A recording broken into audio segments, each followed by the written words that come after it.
Hi കൂട്ടുകാരെ, പുതിയൊരു വീഡിയോയിലേക്ക് എല്ലാവർക്കും സ്വാഗതം. അങ്ങനെ CKC ഇനി നിധിയെയും കൂടി വെട്ടാൻ ഒരുങ്ങുന്നുണ്ട് കേട്ടോ. അതായത് ഇനിയും കൂടി മരിക്കേണ്ട ആളാടി. ഞാനിപ്പോൾ വിചാരിച്ചുള്ളൂ, ഈ നിൽക്കുന്ന നിർമ്മലയെ ഞാൻ വെട്ടുമ്പോൾ നീ കൂടി ഒപ്പം ഉണ്ടായിരുന്നെങ്കിൽ എന്നെ ദൈവമായിട്ട് നിന്നെ എൻ്റെ മുന്നിൽ കൊണ്ടുവന്ന് എത്തിച്ചു. അതുകൊണ്ട് തന്നെ നീയും കൂടി ഇതിൽ മരിക്കട്ടെ എന്ന് പറഞ്ഞ് CKC വാളോങ്ങുമ്പോഴേക്കും നിധി എന്ത് ചെയ്യുന്നു, തൻ്റെ ഫോൺ എടുത്ത് ഇതാ ഞാൻ ജ്യോതിർമയ്ക്ക് ലൈവായി തന്നെ വീഡിയോ കോളിൽ വിളിക്കുന്നു.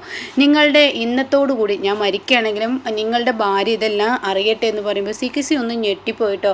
ഏയ് നീ കോൾ ചെയ്യല്ലേ, കോള് കട്ടാക്ക്, നീ കോൾ ചെയ്യല്ലേ, എന്നാൽ നീ വാള് താഴെ ഇടടാ. അപ്പോഴേക്കും ഇല്ല, ഞാൻ താഴെ ഇടില്ല. നീ കോള് കട്ട് ചെയ്യുന്നുണ്ടോ? ഇല്ല, ഞാൻ കോള് കട്ട് ചെയ്യില്ല. മരിക്കുന്നെങ്കിൽ നിൻ്റെ എല്ലാ സത്യങ്ങളും അറിഞ്ഞിട്ട് ഇനി മരിച്ചാൽ മതി. അതോടുകൂടി ഈ വാള് നിൻ്റെ നേർക്ക് ജ്യോതിർമയി എടുക്കും. അപ്പം അതുകൊണ്ട് തന്നെ നീ വാള് താഴെ ഇട് എന്ന് പറയുമ്പോഴേക്കും CKC വാള് താഴെ ഇട്ടു കേട്ടോ. അങ്ങനെ നിധിയോട് പറയാണ്, ഞാൻ താഴെ ഇട്ടു, ഇനിയെങ്കിലും നീ ആ കോള് കട്ട് ചെയ്യുമെന്ന് പറയണേ. ആ സമയം നിധി പറയണേ, ഇല്ല കട്ട് ചെയ്യണമെന്നുണ്ടെങ്കിൽ നീയും നിൻ്റെ പടയാളികളും കൂടി ഇവിടെ നിന്ന് മര്യാദക്ക് പോയിക്കോ, എങ്കിൽ മാത്രമാണ് ഞാൻ കോള് കട്ട് ചെയ്യത്തുള്ളൂ എന്ന് പറയാം കേട്ടോ. അപ്പോൾ ആ വാക്കുകൾ കേട്ട ഉടനെ തന്നെ CKC തൻ്റെ ഗുണ്ടകളെയും വിളിച്ച് അവിടെ നിന്ന് പോവുകയാണ്.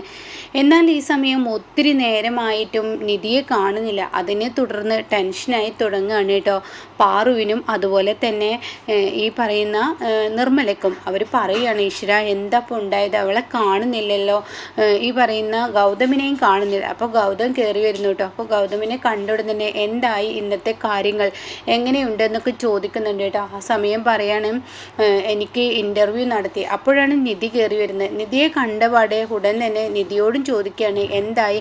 അപ്പോൾ ഇവർ രണ്ടുപേരും ഒന്നും മിണ്ടുന്നില്ല. നിധിയുടെയും നിർമ്മലയുടെയും മുഖത്ത് നല്ല ഒരു ടെൻഷനുണ്ട് കേട്ടോ. അപ്പോൾ ആ സമയമാണ് എന്താ പ്രശ്നം എന്നിങ്ങനെ ചോദിക്കുമ്പോൾ ഉടൻ തന്നെ നിധി ഉള്ളത് പറയാം കേട്ടോ. അപ്പോൾ ഒരു ചെറിയൊരു തെറ്റ് പറ്റിയിട്ടുണ്ട്. ആദ്യം ഗൗതമും പാറുവും കൂടിയാണ് ടെൻഷൻ അടിക്കുന്നത്, ഇവരെ കാണുന്നില്ലല്ലോ എന്ന് പറഞ്ഞിട്ട്. അപ്പോൾ നിർമ്മലാമ്മ എങ്ങോട്ട് പോയി എന്നും പാറു ഗൗതം ചോദിക്കുന്നുണ്ട് കേട്ടോ.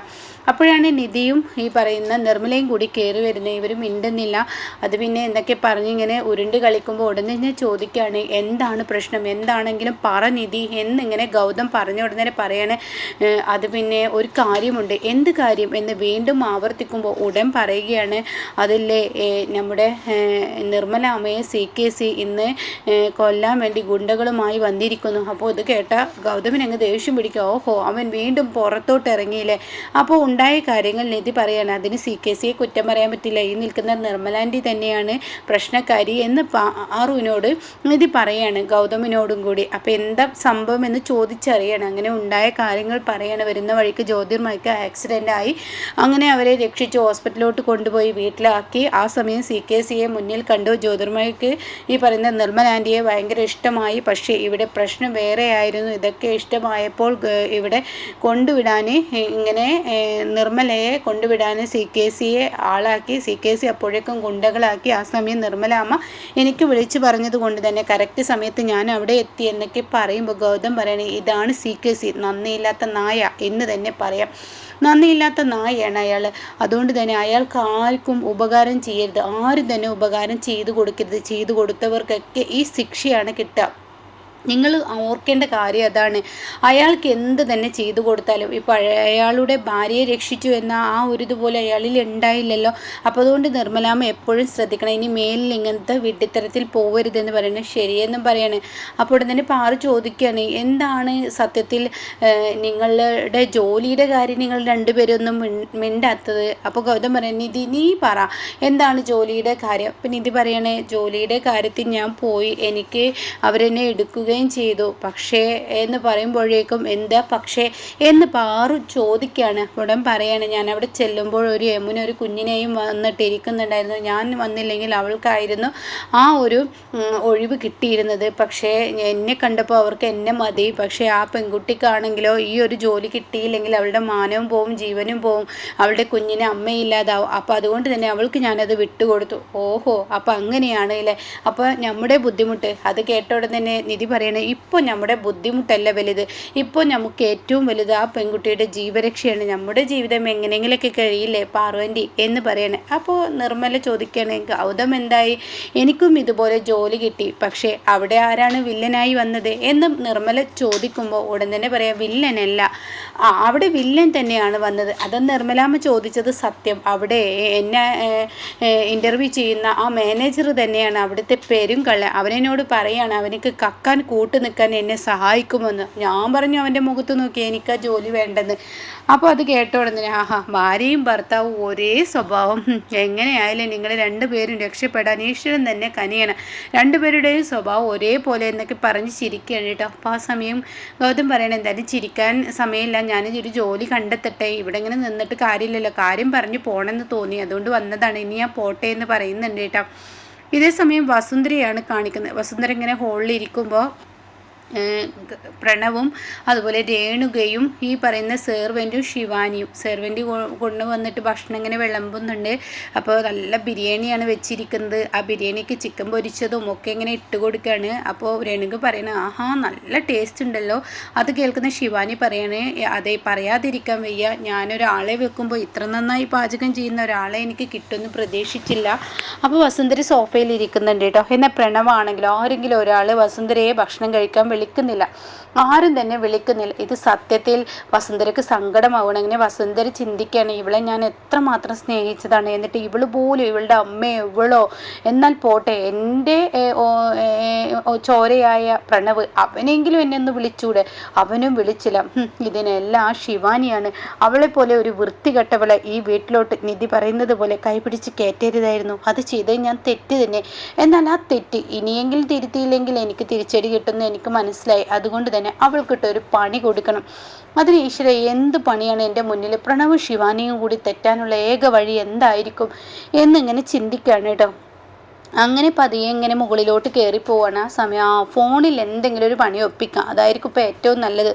അപ്പോൾ തനിക്ക് എന്തായിരിക്കും ഈശ്വര ഫോണിൽ ഒപ്പിക്കാൻ പറ്റിയ പണി എന്നിങ്ങനെ ചിന്തിക്കുമ്പോൾ വഴി കിട്ടി. എന്തായാലും പ്രണവിൻ്റെ ഫോൺ എടുക്കട്ടെ എന്ന് പറഞ്ഞിട്ട് പ്രണവിൻ്റെ ഫോൺ എടുക്കാൻ പോവാണ്. അങ്ങനെ ഫോൺ ഓപ്പൺ ചെയ്യാൻ നേരത്ത് തൻ്റെ പാസ്വേഡ്, അതായത് ഫോണിലെ പാസ്വേഡ് തനിക്ക് കിട്ടുന്നില്ല. അപ്പോൾ ഉടൻ തന്നെ ഈശ്വര പാസ്വേഡ് എന്തെന്ന് ഓർമ്മയില്ലല്ലോ. അപ്പോഴാണ് വസുന്ധരയ്ക്ക് ഒരു കാര്യം ഓർമ്മ വരുന്നത്. വസുന്ധര ഒരു ദിവസം സ്റ്റെപ്പിൽ ഇങ്ങനെ ഇറങ്ങി കൊണ്ട് സ്റ്റെപ്പ് ഇങ്ങനെ ഇറങ്ങി വരുന്ന സമയത്ത് പെട്ടെന്ന് ഒരു കൊറിയറുമായ ഒരാൾ വരികയാണ്, ഓൺലൈനാണ്.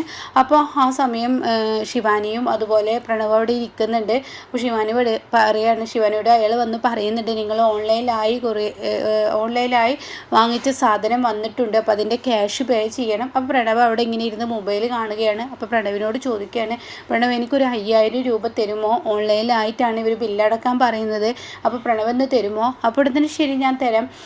അയ്യോ എനിക്ക് ഈ മൊബൈലിൻ്റെ പാസ്വേഡ് അറിയില്ലല്ലോ. അപ്പോൾ ഉടൻ തന്നെ പ്രണവ് പറയണേ 557722 എന്നൊക്കെ ഇങ്ങനെ പറഞ്ഞു കൊടുക്കുകയാണ് കേട്ടോ. ഇത് തന്നെയാണ് എൻ്റെ ഓൺലൈൻ്റെയും പാസ്വേഡ് എന്ന് പറയുന്നത്, അതായത് ഗൂഗിൾ പേ ചെയ്യുന്നതിൻ്റെയും പാസ്വേഡ് അത് തന്നെ എന്ന് പറയുന്നുണ്ട് കേട്ടോ. ആ സമയം ഇത് വസുന്ധരയുടെ ചെവിയിൽ അപ്പോൾ കേട്ടിട്ടുണ്ട്. പക്ഷേ വസുന്ധര അതത്ര കാര്യമാക്കാതെ ഇവൻ എന്തെങ്കിലും കിന്നരിക്കാൻ നിൽക്കുന്നവനാണല്ലോ, അപ്പോൾ അതുകൊണ്ട് നമുക്ക് ഇടപെടാനില്ല എന്നുള്ള തരത്തിൽ വസുന്ധര ഇവിടെ നിന്ന് പോവുകയാണ് കേട്ടോ. ആ സമയം വസുന്ധരയ്ക്ക് ഈ ഒരു ഓർമ്മ വരികയാണ്. അങ്ങനെ വസുന്ധര എന്ത് ചെയ്യുന്നു, പെട്ടെന്ന് തൻ്റെ പ്രണവിന് ആ പറഞ്ഞ പാസ്വേഡ് ഞെക്കി നോക്കുകയാണ്. അപ്പോൾ ആ സമയം ഫോൺ ഓപ്പണായി. ഇനി ചെയ്യേണ്ടത് രേണുകയുടെ ഫോണിലോട്ട് 1,00,000 രൂപ പ്രണവിൻ്റെ ഫോണിൽ നിന്നും ഗൂഗിൾ പേ ചെയ്യുക, അതായത് ഓൺലൈൻ പേ ചെയ്യുക. ആ ഓൺലൈൻ പേ ചെയ്യുന്നതോടുകൂടി അതിനൊരു തീരുമാനമായി എന്നിങ്ങനെ മനസ്സിൽ കരുതാണ്. അങ്ങനെ പെട്ടെന്ന് 1,00,000 രൂപ രേണുകയുടെ അക്കൗണ്ടിലോട്ട് ഇട്ട് കൊടുക്കണം കേട്ടോ. എന്നിട്ട് വസുന്ധര ചിന്തിക്കണം, സമാധാനമായി, ഇത് എന്തായാലും പ്രണവ് ആയ പൊട്ടൻ പെട്ടെന്നൊന്നും ശ്രദ്ധിക്കില്ല, എന്തായാലും ശിവാനി ഇത് പറയത്തൂല, ശിവാനിക്ക് അറിയില്ല. എന്നാൽ രേണുകയാണെങ്കിൽ പഠിച്ച് കള്ളിയാണ്, എവിടുന്ന് കിട്ടുന്ന ക്യാഷും അത് അവൾ വിട്ട് കളയത്തില്ല. അതുകൊണ്ട് തന്നെ അതിനൊരു തീരുമാനം എന്തായാലും ഉണ്ടാവും എന്ന് മനസ്സിലാക്കണം. അങ്ങനെ ഈ സമയം വസുന്ധര സന്തോഷത്തോടു കൂടി ഫോൺ അവിടെ വെച്ചിട്ട്, എടി ശിവാനി, നിനക്ക് എന്നെ ഭക്ഷണം കഴിക്കാൻ പോലും വിളിക്കാൻ വയ്യ, ഞാൻ നിനക്ക് ഈ വീട്ടിൽ അധികപ്പറ്റായില്ലേ, എന്നാൽ നീയും നിൻ്റെ അമ്മയും ഇപ്പോൾ പ്രണവിൻ്റെ ജീവിതത്തിൽ നിന്നും പോവുടി എന്നൊക്കെ പറഞ്ഞിങ്ങനെ ചിന്തിച്ചിരിക്കുകയാണ് കേട്ടോ. അങ്ങനെ ഈ ഒരു പണി ചെയ്തത് ശിവാനിക്ക് അറിയില്ല. എന്നാൽ ഈ സമയം വസുന്ധര സന്തോഷത്തോടു കൂടി നിൽക്കുകയാണ്. പിന്നീട് നിധി വീട്ടിലെത്തിയിട്ടും ഒരുപാട് നേരമായിട്ടും ഗൗതമിനെ കാണാനില്ല. അപ്പോൾ ഗൗതമിനെ വിളിച്ചു നോക്കാൻ, അപ്പോൾ ഗൗതം പറയാണ്, ഞാൻ ജോലി തേടി പോവുകയാണ്, അമ്മയുടെ മാല വിറ്റ പണമൊക്കെ ഇപ്പോൾ കഴിയും, അതിനു മുന്നേ ഒരു ജോലി കണ്ടെത്തണം, ഞാൻ ജോലി കിട്ടിയിട്ടേ ഇനി നാളെ രാവിലെ ആകുമ്പോഴേക്കും ഞാൻ അങ്ങോട്ടേക്ക് എത്തുള്ളൂ, അതുകൊണ്ട് ഇപ്പോൾ എന്തായാലും നീ എന്നെ വിളിക്കണ്ട, വെച്ചേക്ക്, ടെൻഷൻ ആവണ്ട എന്നൊക്കെ പറയുന്നുണ്ട്. അതിനിടയ്ക്ക് അമ്പലത്തിൽ വെച്ചൊരു പെൺകുട്ടിയെ കാണിച്ചിരുന്നല്ലോ, ഒരു കമ്മലൊക്കെ ഇങ്ങനെ ഗൗതം എടുത്തു കൊടുക്കുന്നതോ പിന്നീട് ഗുണ്ടകളുടെ ഇടയിൽ നിന്ന് ഈ പെൺകുട്ടിയെ രക്ഷിക്കുന്ന ആ ഒരു സീന് കാണിച്ചിരുന്നല്ലോ. ആ പെൺകുട്ടിയുടെ പേര് മറന്നുപോയി. ആ പെൺകുട്ടിയെ കാണിക്കുന്നുണ്ട് കേട്ടോ. അവളെ ഇഷ്ടപ്പെടുന്ന ഒരു ചെറുക്കനുണ്ട്. ആ ചെറുക്കനാണെങ്കിലോ ഇവളെ ഇഷ്ടമാണ്. ഇവൾക്കാണെങ്കിൽ പൂത്ത പണമുണ്ട്. അതുകൊണ്ട് തന്നെ ആ പണമുള്ള ഈ പെണ്ണിനെ തന്നെ തനിക്ക് കല്യാണം കഴിക്കണം. പക്ഷെ അവളോട് ഒത്തിരി തവണ ഇഷ്ടമാണെന്ന് പറഞ്ഞിട്ട് തൻ്റെ സ്നേഹം അവൾ ഇഷ്ടപ്പെടുന്നില്ല. വേറൊരുത്തനെ അവൾ സ്നേഹിക്കുന്നതായിട്ട് തോന്നുന്നില്ല. പക്ഷെ അവൾ എൻ്റെ മുന്നിൽ തലകുനിച്ച് തരാത്തത് കൊണ്ട് തന്നെ ഇവളെ ഇന്ന് എൻ്റെ മുന്നിൽ അങ്ങ് കീഴ്പ്പെടുത്താമെന്ന് അതിലിങ്ങനെ നിൽക്കുന്ന ആ ഒരു എപ്പിസോഡൊക്കെയാണ് കേട്ടോ. അപ്പോൾ ഇതിൻ്റെ ബാക്കി ഇനി അടുത്ത കഥയിൽ പറയാം കേട്ടോ, അടുത്ത വീഡിയോയിൽ പറയാം. അപ്പോൾ അതുപോലെ അപ്കമിങ് റിവ്യൂസ് കേൾക്കാൻ താല്പര്യമുള്ളവർ ചാനലിന് സബ്സ്ക്രൈബ് ചെയ്തിട്ടാൽ ഞാനിടുന്ന വീഡിയോയുടെ നോട്ടിഫിക്കേഷൻ നിങ്ങൾക്ക് ലഭിക്കും കേട്ടോ.